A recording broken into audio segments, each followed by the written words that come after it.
మీ destination ఏదైనా ప్రపంచంలో ఏ మూల ఉన్నా CN travel explore the world your way. America వెళ్లాలని కలలు కంటున్న విద్యార్థులకు శుభవార్త. రానున్న రోజులలో America student visa processing time తగ్గించేందుకు సన్నాహాలు చేస్తున్నట్లుగా యుఎస్ కాన్సులేట్ పేర్కొంది.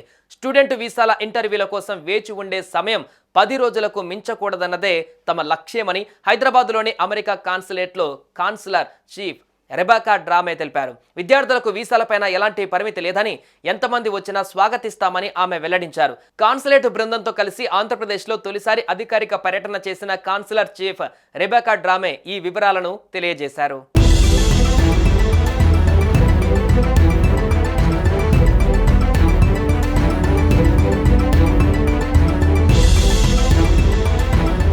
చదువు కోసం మొదటిసారి అమెరికా వస్తున్న విద్యార్థుల వీసాలు క్లియర్ చేయడానికి అత్యధిక ప్రాధాన్యమిస్తున్నామన్నారు కాన్సులర్ చీఫ్ రెబెకా.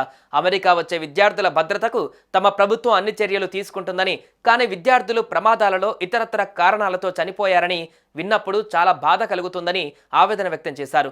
ప్రస్తుతం అమెరికా వచ్చే విద్యార్థులు షికాగో వంటి అత్యంత చలి ప్రాంతాలలో ఉండాలనుకున్న వారు ఎలాంటి దుస్తువులు ధరించాలి, ఏ ప్రాంతాలలో ఎలాంటి జాగ్రత్తలు తీసుకోవాలి తదితర అంశాలపైన అవగాహన కల్పిస్తున్నట్లుగా వివరించారు.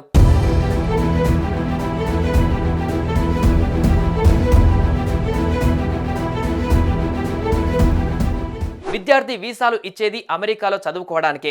అలా చదువుకుంటున్న విద్యార్థులు ఉద్యోగంలో అనుభవం సంపాదించి చదువు పూర్తయ్యాక స్వదేశానికి తిరిగి వెళ్లి మంచి ఉద్యోగాలలో స్థిరపడాలన్న లక్ష్యంతో ఓపీటీ పెట్టామన్నారు. 2023-24లో ఓపీటీ పైన ఉన్న విద్యార్థులు 97,556 మంది.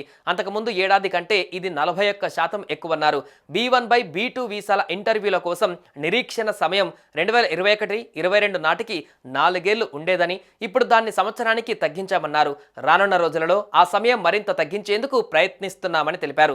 B1, B2 మినహా స్టూడెంట్స్, వర్కర్స్ వంటి వీసా దరఖాస్తులని 2 నెలల్లోపే క్లియర్ చేస్తున్నామన్నారు.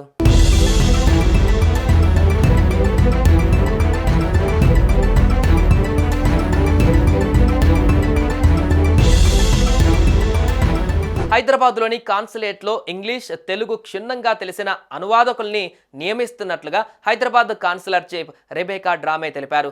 అమెరికా అధ్యక్షుడిగా డొనాల్డ్ ట్రంప్ బాధ్యతలు చేపట్టాక H1B వీసాల విధానం ఎలా ఉంటుందన్న అంశంపై ఇప్పుడే స్పష్టత ఇవ్వలేమన్నారు. అలాగే ప్రస్తుతం అమెరికాలోని గ్రామీణ ప్రాంతాలలో $10 మిలియన్ పెట్టుబడి పెట్టి 10 మంది అమెరికన్లకు ఉద్యోగాలు ఇచ్చేవారికి EB-5 వీసాల ద్వారా ప్రాధాన్యమిస్తున్నట్లుగా తెలిపారు.